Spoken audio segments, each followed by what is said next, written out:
What is up and welcome to part 2, parte de those people, of my Blu-ray update. And yeah, this is the first Blu-ray update of 2015, obviously. If you've yet to check out part 1 though, check that out. It's up on my channel right now. And of course my best and worst of lists are there too. And I believe I asked this question in part 1, but just in case. If you want to see a best, my favorite Blu-ray releases of 2014. I was thinking about doing it, but I just wanted to ask you all watching right now. So let me know if you think that's a cool idea or not in the comments below. So anyways, let's get started. Ugh, my tongue got tongue-tied there for a second. With the Blu-rays and VHS as well. I got a VHS set that's pretty fucking legit here. So let's get on with the half-price books deals that I got. There was a store-wide sale that was 20% off anything in the store, and which was I love half-price books. It's my new go-to store. It has been for a while. So yeah, this hands down, because of the slipcover, I wanted it so bad, and the movie itself was just fucking underrated as hell. And it's unfortunate it bombed at the box office. And that is Dread. I didn't even see this in the theater as well, because I thought, shit, that movie looks terrible. We all knew the Sylvester Stallone was as Dread was not the greatest movie. It was kind of a cheesy 90s flick, but this was all balls out serious, man. This movie was badass, and Carl Urban stole the show as Judge Dredd here. And Olivia Thirlby, I think. I don't know if you can see her here. That's her character right there. And Lena Headey is Mama, the villain of the movie. The visual style of this, just fucking epic. I really loved the slow-mo shots. This was one of the first movies in a long time where they used slow-mo in a fucking cool and inventive way. So I don't have a 3D TV, but I do know for $6.50 regardless. I know this was $3.99 at Black Friday for Walmart sales, but yeah, fuck that. I wanted the slipcover, and I'm very happy to have found it. And for $6.50, not a bad deal whatsoever, in my opinion. Next up is Machete, one of my favorite B movies of all time. I love Robert Rodriguez, man. He just brings such an amazing flair to his work. Whether you agree with me or not, you know, that's everybody's got their own opinion. And I had this slipcover already because this is one of the titles I sold a while back, but I had my slipcover ready to go. But I love this movie. I love all the people involved with it. Danny Trejo, man, he needed this movie because, I mean, he's been one of those character actors that always kind of was in the back burner all the time, but it was so awesome to see him getting to be badass and front center in his own movie. So really, really dug this. As I said, definitely one of my favorite B movies of all time. And the last of the Blu-rays I picked up from Half Price Books was Thor: The Dark World. I very much enjoyed this. It was a vast improvement compared to the first Thor film. I just enjoy Chris Hemsworth as Thor.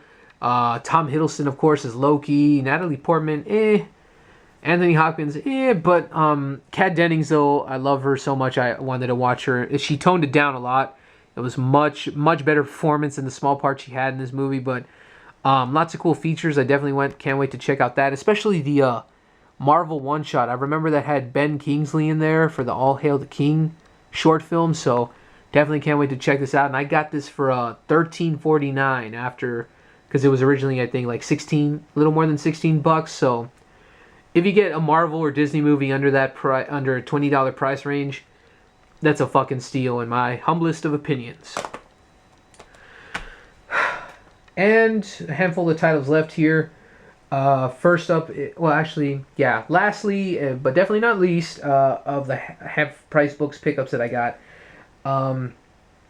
This is just too fucking awesome. I've been wanting to rewatch Star Wars, and the irony is George Lucas actually has a little blurb on this thing. I grew up with Star Wars to an extent. I had a handful of action figures. I love the movies just as much as anybody else, but I'm not a die-hard fan to the point where I wanted to get the Blu-ray on day one. I don't even have the Star Wars Blu-rays because that's not what I grew up with. I'm one of those fans.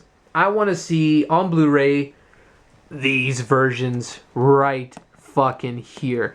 And I say irony because if you can read right there, these are the final video releases of Star Wars in its original version that they could have presented here. And all this blurb that George Lucas himself said, he should have just taken his own fucking advice.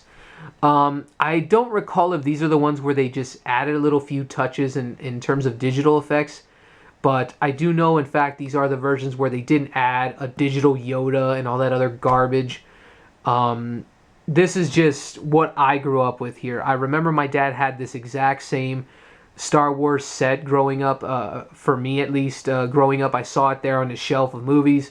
And we watched it from time to time. And I love the artwork. If only they could have done this for a Blu-ray set. And this, whoever dropped this off, I guess they didn't love Star Wars, because this thing is still sealed. I don't know what's inside, but I'm not going to plan to open that, because this is a pretty cool piece of memorabilia. And this is a pretty awesome case right there. You got the original Star Wars. I love the artwork on these suckers, man. Look at this. Empire Strikes Back, one of the best sci-fi action, just like to be continued movies ever made. It's just such a fucking trip. And of course, Return of the Jedi. I love all the artwork all on these right there. It's just, why the fuck couldn't they have done something this simple but awesome for the Blu-ray releases? And Disney, I hope you're listening. If you ever, I doubt anybody from Disney will ever watch this. But please make an awesome set like this, like individual little slip cases or something of cool artwork like this. That would be amazing to have. And for $250 alone, this was worth the price to get, and I'm very happy to have picked this up. And last but definitely not least, I picked up these at FYE for $25.99 together. The Jungle Book and Sleeping Beauty. You can't go wrong with these amazing classic Disney movies right here. And there was the buy one get one for $1 deal, so fuck yes. I'm very happy with all these titles. Thank you so much for watching part 1 and 2. If you did, feel free to comment below, as I said. Thank you so much for joining me for this Blu-ray updates, and stay tuned for many more, and thanks so much for watching, and we'll see you next time. I'm Anthony Flores with Worth Watch, and keep going to the movies.